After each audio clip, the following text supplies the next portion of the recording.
sponsoring this event. A special thanks to Rice for sponsoring this event. And a special thanks to all of you taking the opportunity to set aside all your schedule and chose to be a part of us tonight.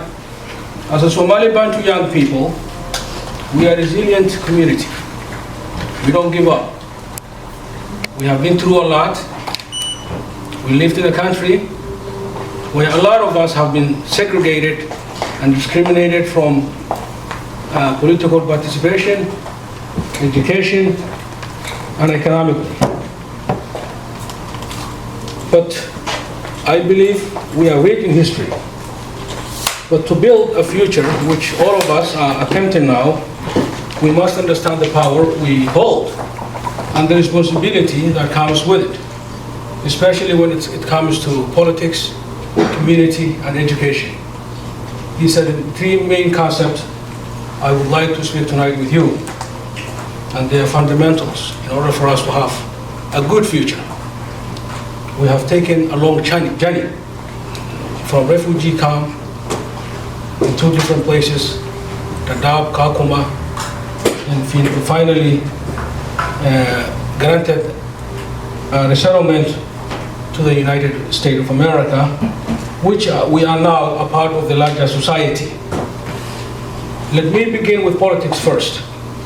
Politics is not just about election or leaders. It is not about becoming a leader. It is not about going to votes. It is about shaping the society you want to live in. No society has ever succeeded without prioritizing what are the values of its culture. It is about making decisions that affect our schools. You have to think about schools.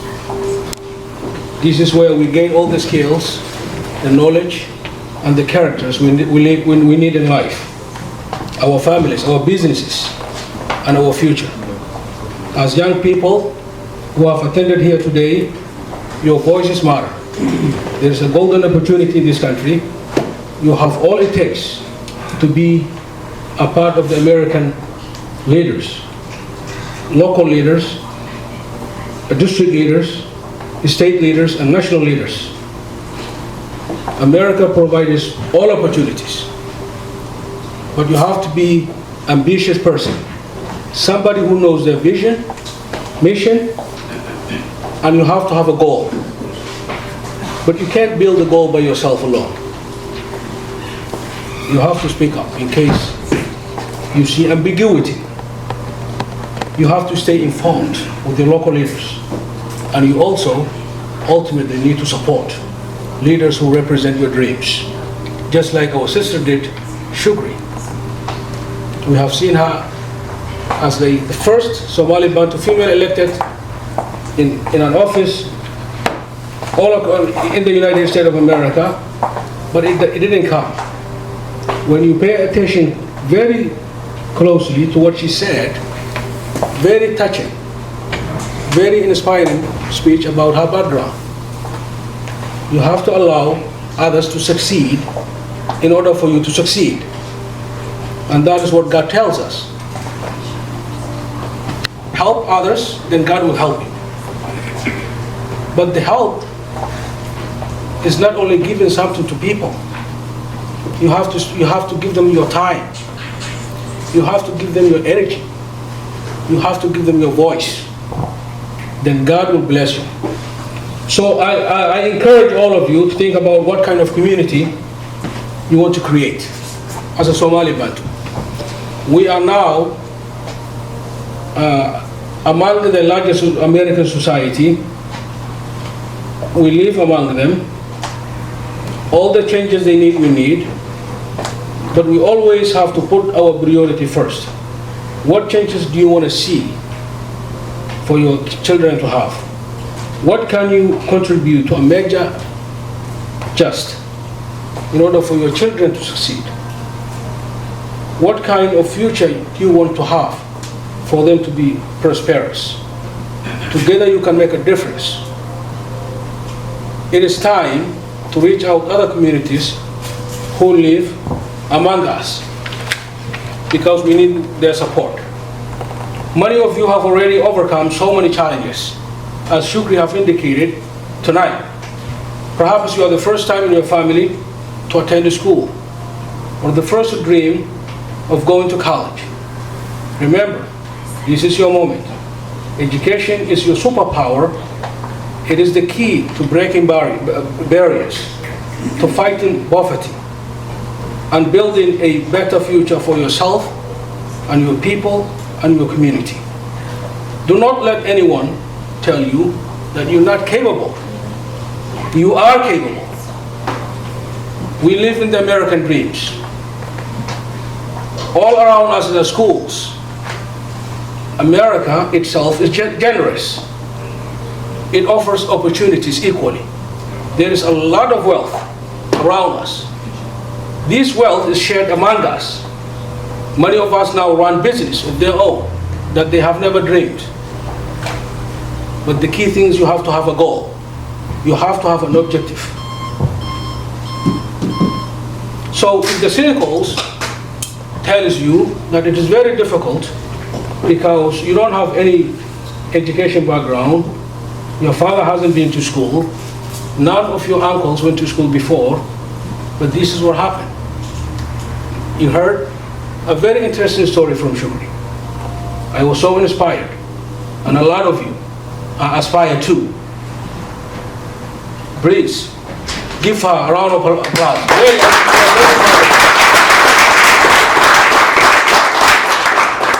So, I would like to share a little story about my background too. I have finished my elementary education in Hagadera refugee camp. A very beautiful place, I love it. I have lived there for about 12 years. I have homeschooled my secondary education in Mombasa. Around the age of 18, I opened up my own school in Mombasa. I ran a private school for 2 years. When the Somali Bantu resettlement process came, I came back to the refugee camp. I'm very proud of him, Master Walenja Walenja. You see him dancing, you see him making fun of people, but he's a great man. I remember him chasing us from the market, refusing us to hang around with bad people, encouraging us to go to school in Hagadera refugee camp. This is about 22 years old. 22 years ago. A good man, very kind, very caring. He sees Somali Bantu as a single person. As a single person, not his kids, not his relative, not his community, as a single person. He has done a lot for us. So he's among the people now, the Somali Bantu leaders in refugee camps. So we are very proud of him. The Somali Bantu elders in the refugee camp have passed down wisdom. They taught us a lot. They guided us. They fought our future, helped us to gain knowledge.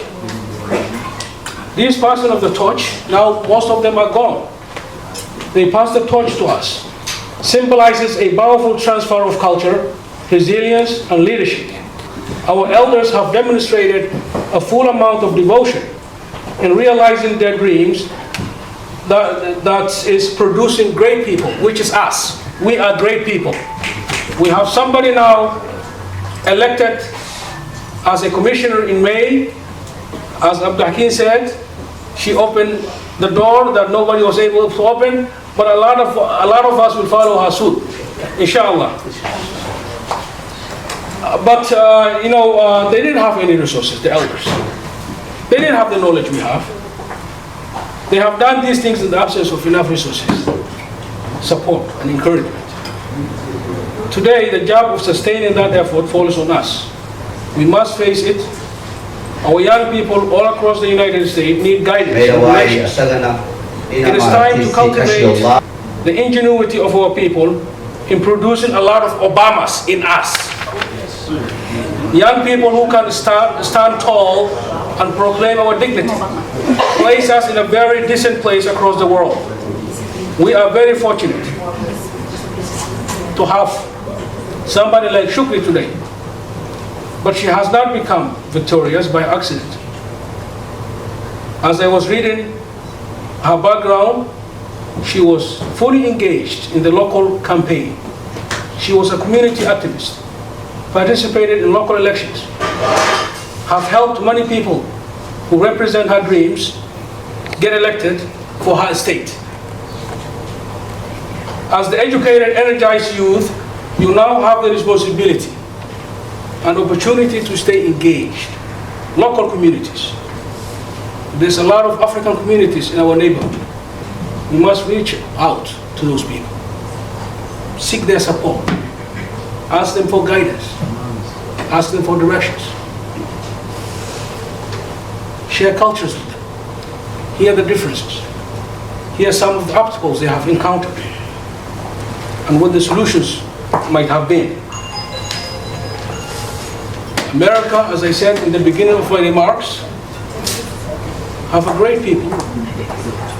No matter what religion they belong, if you think these people are not from your culture, but they have a good heart, they are well organized, they are looking for people who need help. You can go to the local libraries to seek for, you don't have to go to college. Today, everything has been made easy. You can take classes online. This is a golden opportunity.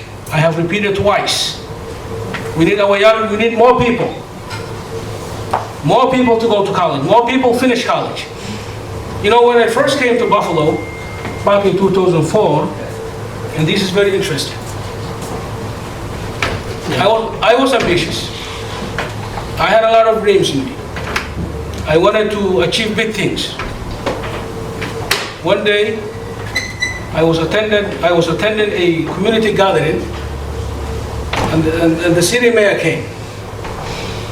And I have lucky enough to meet somebody, Mohammed, who later became President Farmaajo, at the meeting.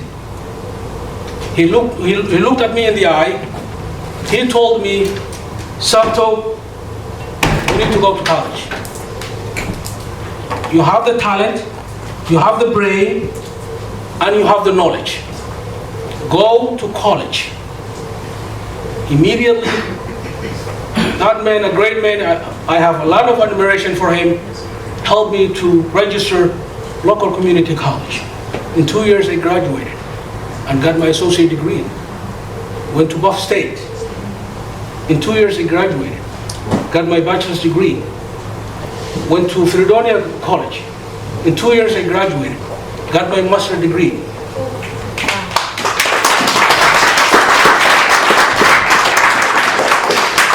In 2017, he asked me to come and join him when he was elected president in Somalia. It was very hard decision to suspend everything that we were doing. I have ceased my business. I had a convenience store, halal meat. I was doing a big interpretation agency all across the upstate New York. I was doing a lot of stuff. So I have stopped because I have seen him. He stopped everything. Very decent man, working for the city, state transportation, making a hell of a lot of money, $150,000 a year. But he gave up, chose to go back to Somalia and become president. So I did this similar decision, left my children behind, my wife behind, my business behind, and joined him to work with him. It requires talent, big vision, and a big understanding. I don't want you to become like Carol, Abdi Carol. I don't know if any one of you know him. I have contacted him back in Somalia to come and join us, work with us in Villa Somalia, but he refused. He said, I don't want to leave my children behind.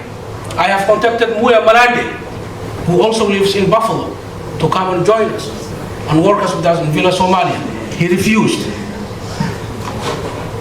If you want to serve your people, you have to sacrifice.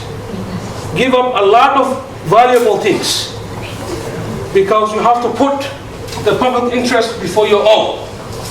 And that's what I did. With all of you today,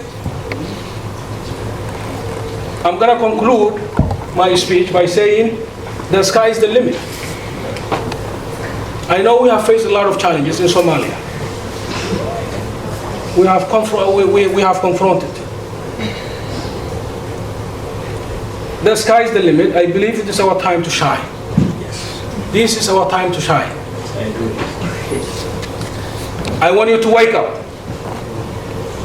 Help your neighbors. Help your brothers and sisters. Ask them if they need help. Help them. And believe me, once we are united as a single person, we will prevail all challenges ahead of us. I always, inspired by President Obama's notion by saying in his second inaugural address, America's possibility is limitless. It's not limited. Everything is possible in this country. But you have to be ambitious, have the gut, and you also have to work hard. Hard work, a strong faith, and a little more courage. Great things are always within our grasp. Thank you very much.